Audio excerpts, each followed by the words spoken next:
시편 69편에 있는 말씀을 같이 보았습니다.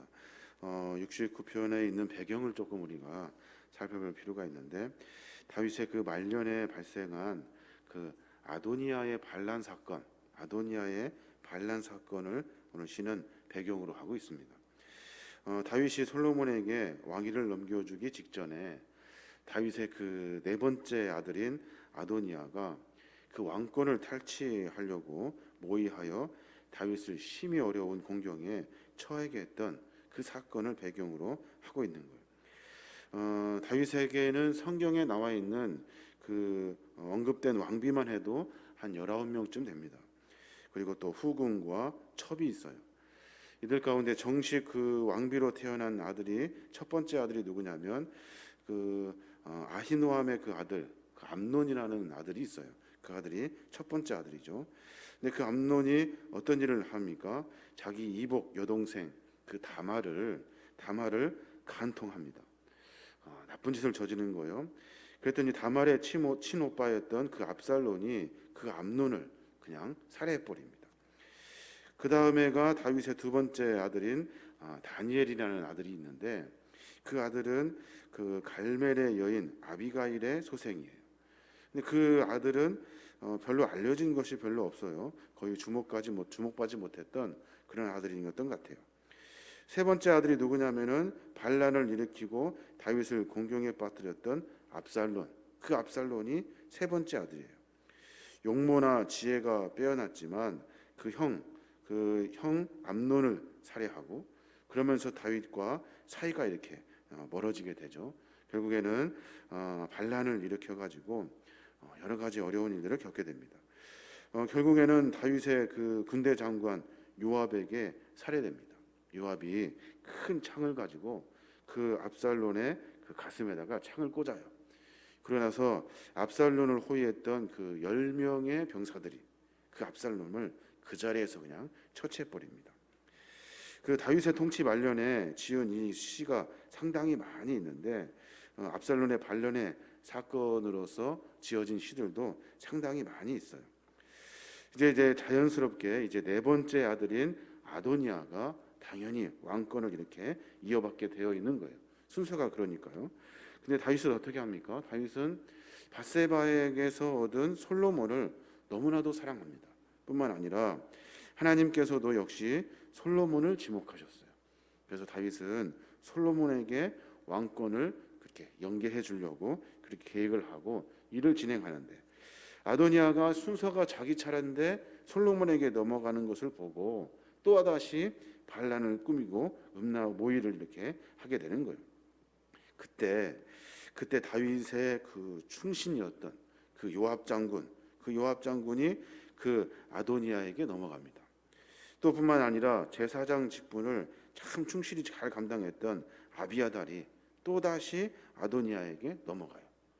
그러면서 자기와 함께 했던 많은 사람들이 다 넘어가게 되고 반란을 모의하게 되고, 또 네 번째 아들이 자기를 이렇게 어려움에 처하게 되는 그런 일들을 하게 되는 거예요. 다윗의 심정을 한번 생각해 볼 필요가 있어요. 얼마나 어렵겠습니까? 아비아달이 또 자기 그 아도니아의 편에 서고, 요압 장군, 그렇게 믿었던 요압 장군도 아도니아 네 번째 아들 편에 서서 저 시골의 어떤 근방에 가서 대관식을 거행합니다. 이제 다윗이 왕이 아니라 아도니아가 왕입니다 하면서 대관식을 한 거예요. 그 대관식을 할 때 그때 이미 다윗이 그 사실을 알고 있어서 그 자리에서 모두가 다 아도니아는 다 죽게 되고, 모의를 했던 많은 사람도 다윗으로 하여금 어려움을 당하게 되죠. 그때 그 다윗이 받았던 그 충격, 나는 가만히 있는데 가만히 하나님의 뜻대로 순종하면서 하나씩 일을 진행해 가는데 주변에 많은 사람들이 가만히 내버려 두지 않는다는 거예요. 무고한 시련, 무고한 고난, 이것을 주께 지금 호소하고 있는 시가 오늘 시편 69편의 시예요. 하나님, 저는 그냥 하나님을 섬기면서 묵묵히 하나님을 쫓아가고 있습니다. 하나님 말씀하시는 대로 솔로몬을 지목했습니다. 그리고 하나님이 하시고자 하시는 대로 나는 일했습니다. 묵묵히 신앙생활하며 믿음 생활했습니다. 그랬더니 주변의 사람들이 가만히 내버려 두지를 않는 거예요. 그냥 다 어떻게든 끌어내리려고 하고, 어떻게든 다 반란을 일으켜서 다 뒤집어 보려고 하고, 어떻게든지 하나님과 멀어지게 하고 자기의 욕심을 채우려고 하는 사람들이 주변에 너무나도 많다는 거예요. 그래서 오늘 시를 읽으면서 어떤 생각과 마음으로 읽어야 하냐면, 우리는 가만히 열심히 신앙생활 하면서 참 무고한 일을 겪게 됩니다. 그때 다윗이 어떻게 했는지, 다윗이 어떻게 그 어려운 문제를 해결했는지 우리가 시편을 통해서 같이 고민해 보아야 하는 거예요. 오늘 다윗은 분명히 이해하고 있어요. 무엇을 이해하고 있냐면, 하나님을 섬기는 사람들, 신앙생활 열심히 하는 사람들은 무고하게 고난을 받게 된다는 사실을 다윗은 이미 알고 있어요. 1절에 보니까 그렇게 말해요. 하나님이여 나를 구원하소서, 물들이 내 영혼에까지 흘러들어 왔나이다. 2절에 보니까 나는 설 곳 없는 깊은 수렁에 빠지며 깊은 물에 들어가니 큰 물이 내게 넘치나이다. 자기 인생의 여러 가지 여정 가운데 하나님께 기도하며 나아가는데 이미 많은 시간 가운데 많은 일들이 내 영혼까지, 그 물, 내 영혼을 엄습하는 그 물이 내 영혼에까지 찾아왔다는 거예요. 매번 반복되는 일이에요. 다윗은 어려운 그 광야 생활 속에서도 하나님을 의지할 때마다 이 여러 일들 가운데 나를 지키시고 보호하시는 하나님, 요새시고 방패시고 바위신 하나님을 지금 찾고 있는 거예요. 하나님, 또다시 어려움을 당했습니다. 또다시 내 그 물과 같은 어려운 상황이 내 영혼을 엄습하고 있습니다. 그러면서 모든 사람들을 그렇게 그 어려움을 당하는 일들을 설명해 주고 있는 거예요. 12절에 보면 그렇게 말해요. 성문에 앉은 자가 나를 비난하며 독주에 취한 무리가 나를 두고 노래하나이다. 사람들이 성문에 앉아서 자기를 안주 삼아서 술을 마시고 있는 거예요. 독주에 취한 무리들이 나를 이렇게 비방하는 노래를 하고 있다는 거예요. 맥없이 아무 관련도 없는데, 나는 열심히 하나님을 섬기고 있는데 그런 일들이 계속해서 반복된다는 거예요. 14절에도 마찬가지예요. 나를 수렁에서 건지사 빠지지 말게 하시고 나를 미워하는 자에게서 깊은 물에서 건지소서. 인생이 삶의 여정 가운데 그런 일들이 계속 반복되고 있는 거예요. 하나님, 또 빠져들어가고 있습니다.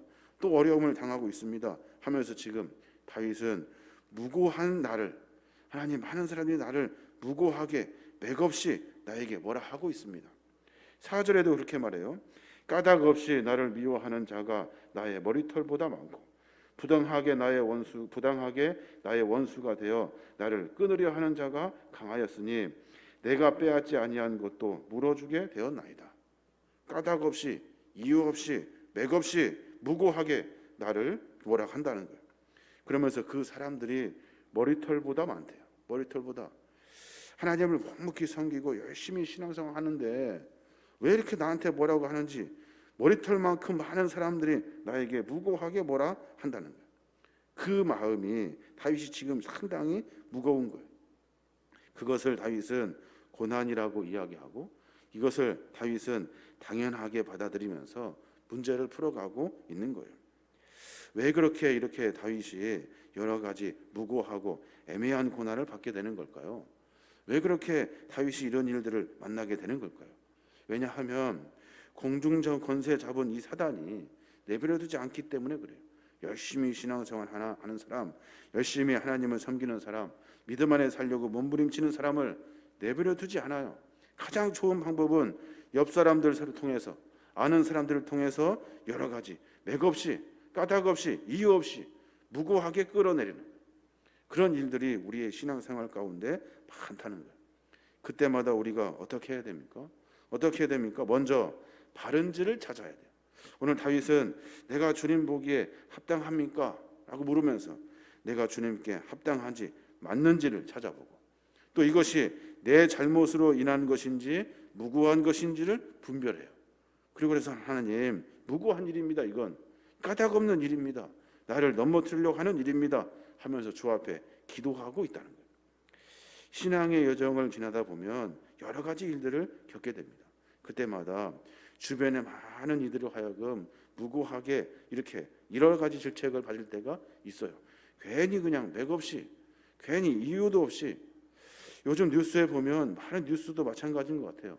그냥 기면 좋고 아니면 말고 식으로 계속해서 쓸데없는 이야기들을 막 해요.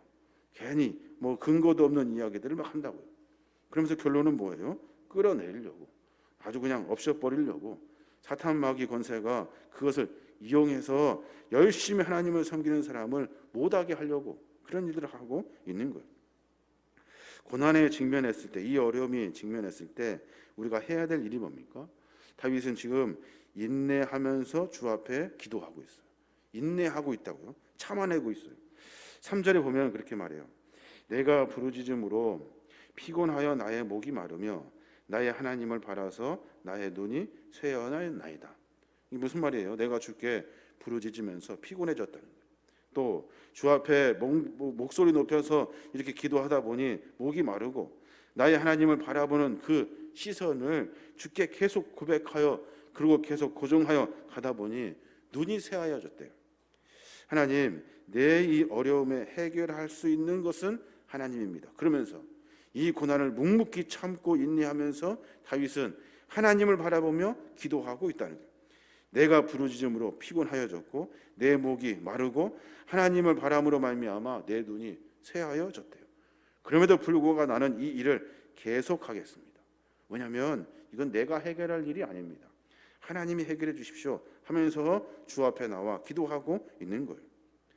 하나님을 만나서 직접 자신의 억울함을 호소하고 또 행여나 내가 주님 보시기에 합당한 일을 했다 한다면 그를 용서받으려고 주 앞에 계속해서 간구하며 기도하고 있는 거예요. 마음적으로는 불안합니다. 육체적으로는 굉장히 피곤했을 거예요. 그런데도 다윗은 포기하지 않고 계속해서 주 앞에 기도해요. 13절에 보면 여호와여 나를 반기시는 때에 내가 주께 기도하오니 하나님이여 많은 인자와 구원의 진리로 내게 응답하소서. 내가 주께 기도한대요. 반기시는 일들이 무엇인지 내가 고민해서 주 앞에 기도한대요. 주께서는 많은 인자와 구원의 진리로 나에게 응답해 주십시오. 내가 주님의 은혜가 필요합니다 라고 지금 이야기하고 있는 거예요. 주님의 그 동생 야고보 선생님이 우리에게 했던 권면의 말씀이 기억이 납니다. 야고보 5장 13절의 말씀인데 너희 중에 고난 당한 자가 있느냐 저는 기도할 것이요 즐거워하는 자가 있느냐 저는 찬송할지어다 라고 지금 권면해 주고 있어요. 고난 당하고 있을 때 그때 우리가 할 일은 기도하는 일이에요. 즐거워하는 일이 있다면 우리가 할 일은 뭐예요? 찬송하는 일이에요. 궁극적으로 지금 뭐 하고 있는 거예요? 인생 가운데 하나님을 바라보고 있는 거예요. 주변에 다른 것 쫓아다니면서 이렇게 살아가는 것이 아니라 누가 나에게 뭐라고 하는 거에 깜짝 놀라가지고 무너져 버리는 것이 아니라 우리는 묵묵히 주님 바라보며 기도하고 주님 바라보며 찬송하고 기쁨의 삶의 인생 가운데 주님 중심으로 삶을 살아내는 거예요. 이게 바로 믿음이라는 거예요. 다윗은 지금 이 어려움의 과정을 거치고 있다고요. 우리에게도 그런 일들이 참 많습니다. 여러 가지 일들이 있겠죠. 그때마다 생각하면 분이 나고 화가 나고 어떻게 할지를 몰라요. 그때마다 다 내려놓고 하나님 앞에 기도해야 돼요. 기도해서 하나님 내가 억울함이 있습니다. 하나님 내가 맥없이 사람들에게 질책을 당하고 있습니다. 하나님이 나에게 주시고자 하시는 교훈이 무엇입니까? 묻고 내가 잘못은 무엇을 했습니까? 깨닫고 내 삶 가운데 하나님의 은혜를 만날 수 있도록 내가 이제 주의 은혜로 말미암아 기도하며 찬송할 수 있도록 하나님 내 인생을 바꾸어 주십시오. 이런 기도가 우리의 기도가 되어야 하는 거예요. 다윗은 궁극적으로 어떻게 됩니까? 넘어지지 않습니다. 무너지지 않아요. 결국에는 하나님이 원하시는 대로 솔로몬을 다음의 왕으로 세웠고 그리고 많은 일들 가운데 자기를 무고하게 했던 많은 일들을 전부 다 처치합니다. 그리고 다윗의 왕권을 반듯하게 다시 세워놓습니다. 그리고 온 백성들이 하나님을 섬기면서 살아요. 우리 신앙 여정 가운데 그런 여러 일들이 있습니다. 그때마다 다윗과 같이 깨닫고 하나님만을 바라볼 수 있는 저와 여러분이 되시기에 주님의 이름으로 축원합니다. 이게 바로 우리의 믿음과 신앙이 되어야 하는 거예요. 오늘 하루 가운데 더 많이 주님을 고민하고 어려운 일들 가운데 이렇게 여러 가지로 왔다 갔다 하면서 살아가는 것이 아니라 옹골지게 주님만을 바라보며 전진하는 믿음의 종들 되시길 주님의 이름으로 축원합니다.